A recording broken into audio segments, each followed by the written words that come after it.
In this video, I'm going to go over how to start your entropy practice problem sheet. It's not too hard. So if you remember from the notes, entropy is disorder.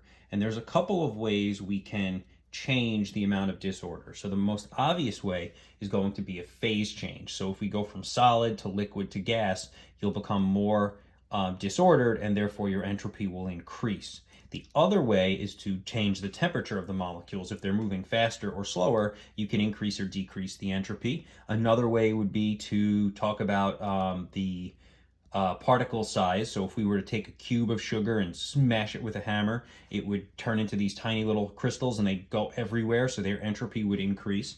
And then the last bit would be if we do a chemical reaction that were to increase the number of moles of molecules or moles of particles, then that would also increase the entropy, because more things means more disorder. Now, on this sheet, in chemical reactions, there's no real key for telling you what temperature something is. So temperature is never going to be a reason for this sheet, as well as surface area, because it doesn't really tell me too much about these chemical reactions don't really tell me a lot about the surface area, meaning if they tell me I've got solid sugar, that doesn't mean it's a cube or a powder, so I really don't know. So the only things we're going to focus on in this sheet are going to be the phase of the reactants versus the products, and the number of molecules of reactants versus the products, because those are the two things that we can tell based off chemical reactions. So an example would be problem 1. So in problem 1, if you look at the number of molecules, I highlighted them in pink. Those are the balancing coefficients. So I have 2 moles of reactants and I have 5 moles of products. So I went from 2 moles to 5 moles. So that means that the entropy is going to increase. And the reason? The number of moles increase. Now, if you notice, I wrote really small, and that's because there's a second reason. If we look at the phase, it's also going to be a little different.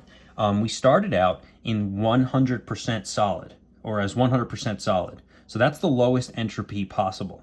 Then we turned into solid plus some gas. So basically what this is telling me is that some of the original solid reactant turned into a gas. So to me, that says, well, you may not all have turned into a gas, but some part of the reactant did in fact turn into a gas, which means the entropy also increased because the phase changed. Now, obviously, turning a part of it into gas isn't as good as turning the whole thing into gas, but that still is part of it becoming a entropy that will have having higher entropy, which means the total of the right is going to be a little higher. Let's look at number 2. So number 2, the number of moles are the same. It's 1 water, 1 water. So number of molecules is not going to be an issue. But if I look at the phases going from a liquid to a solid, well, that's decreasing. And the reason is because our phase is changing. We're turning into a more organized form, and so therefore, or a more organized phase, so our entropy is going down. Let's look at the next one. So in terms of phase, I didn't highlight it, but it's all gas. So gas, gas, gas. So since it's all gas, phase isn't going to be an issue. I can't tell, basically, if the phase is going to play a role. Chances are it's not. But I can count the number of molecules. I started with 4 moles of molecules, and they combined to make 2 moles of my new molecule. So now I have less particles. So therefore, entropy decreases because the number of moles decreased. Now, that doesn't mean the number of atoms decreased. The amount of atoms I start with and the amount of atoms I end with, that's the same. That's the law of conservation of matter. But how they're arranged, it changed the amount of molecules. Because here I've got 4 moles of little tiny molecules, and here I've got 2 moles of a much bigger molecule. Each molecule is basically a little tiny speck of dust. Think of it like that. So if I've got less of them, then you're going to be more organized. Last one, or 2 more. So number 4, number of moles increases because we go from 1 mole of NaCl solid to 2 moles, because 1 plus 1, the ones aren't written, I wrote them in for you, 2 moles of product. So that's definitely an increase. And in terms of phase, we went from solid to aqueous. Now that throws people off because they're like, well, what does aqueous mean?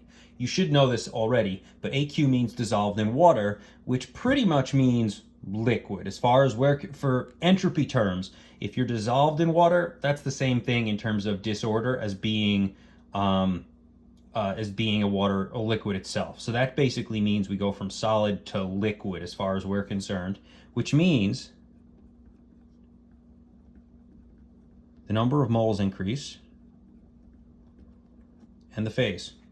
You could say the phase increase if you want, you can just write phase, but basically you went from a solid to a pseudo-liquid, and so that also counts as a phase change in terms of entropy.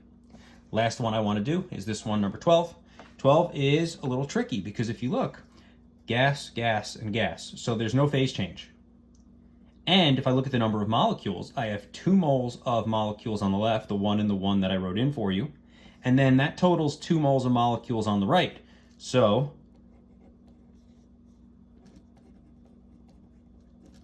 no change.